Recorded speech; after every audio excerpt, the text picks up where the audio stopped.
Je travaille depuis plus de 20 ans dans le domaine spatial. Mon premier travail, c'était à Turin, en Italie, chez Thales Alenia Space, à l'époque Alenia Spazio.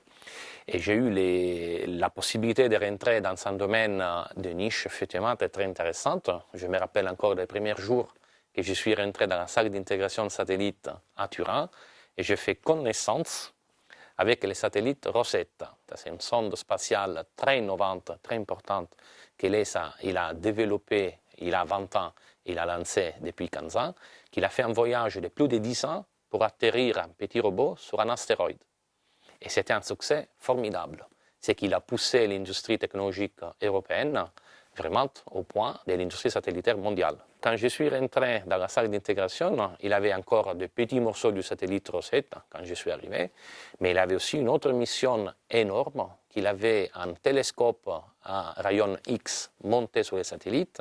C'était un satellite énorme qui prenait toute la salle et s'appelait XMM. Et je suis rentré, j'ai dit « Waouh, ça c'est mon monde !»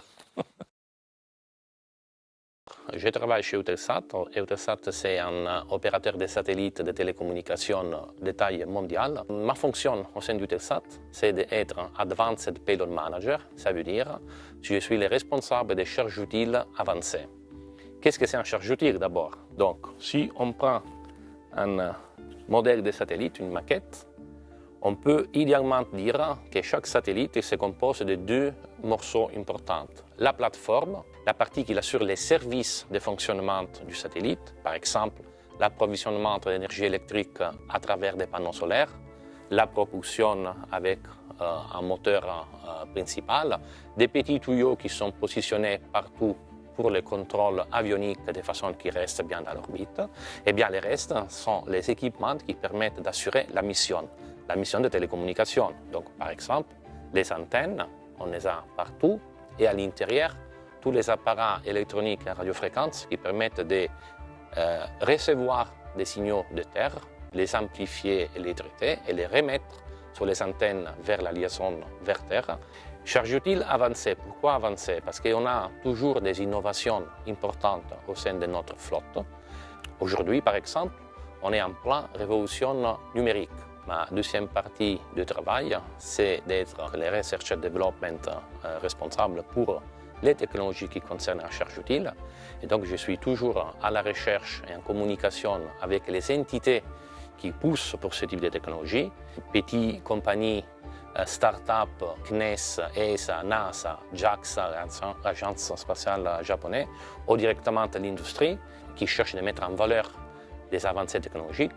Et là, je suis bien à l'écoute à 360 degrés pour chercher de comprendre et après de l'adopter pour les bénéfices de notre mission. Je suis un grand passionné d'aviation et donc de tout le monde spatial. J'ai suivi tous les vols du Space Shuttle depuis les premières jusqu'aux catastrophes et à la fin.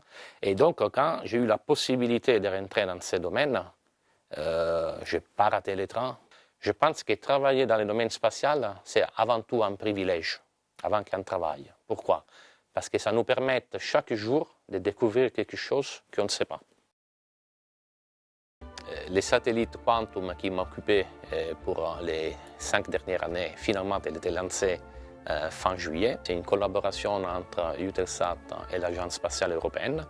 Quantum, c'est un satellite important parce qu'il a permis de démontrer que l'industrie spatiale européenne elle est à point sur des technologies et qu'il a permis d'implémenter pour la première fois sur un satellite géostationnaire des innovations technologiques extrêmement importantes.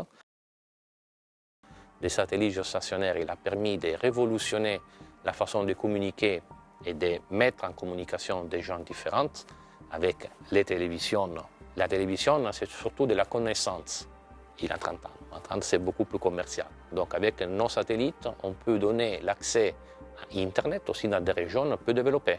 Tout ça, je pense que c'est quelque chose qui dépasse les domaines techniques et ça va dans une direction aussi de développement durable. Qu'est-ce que ça arriverait à la civilisation humaine si demain, toute la navigation satellitaire tombe en panne? Les GPS, les Galileo, les GLONASS, combien de services on va perdre et combien d'années pour se rendre compte et les rétablir? Nous, on ne se rend pas compte, mais les technologies satellitaires, ils sont dans notre vie de façon importante. Les navigations dans les voitures, désormais, nous, on l'utilise toujours. On pense à tous les services de géotracking, des marchandises, et ça sont devenus incontournables. Tout ça, c'est grâce aux technologies satellitaires.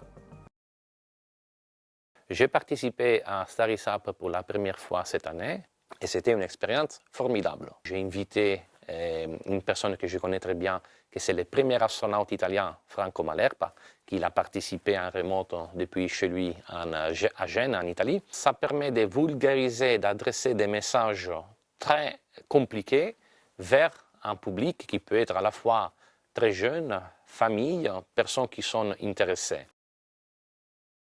On a déménagé à Meudon depuis 4 ans.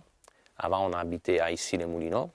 Et donc, on s'est rapproché de Meudon grâce à l'offre scolaire et pour avoir un espace plus vert. Meudon permet d'offrir un cadre de vie exceptionnel à 2 pas de Paris. On a effectivement des espaces très variés où on peut passer, par exemple, d'une ambiance forêt et lac à une ambiance rivière dans l'espace de 15 minutes. Et tout ça en passant par des endroits majestueux et magnifiques comme l'Observatoire de Paris. J'ai de très bons souvenirs de l'Italie. On va toujours et souvent pour les vacances à Noël et l'été. Mais effectivement, on a découvert un cadre de vie à Paris, en France en général, que c'est effectivement très, très, très intéressant. Et ça nous permet d'évoluer de plusieurs façons en même temps, professionnelles, sociales. Effectivement, il y a une richesse dans la France qui nous apprécions beaucoup.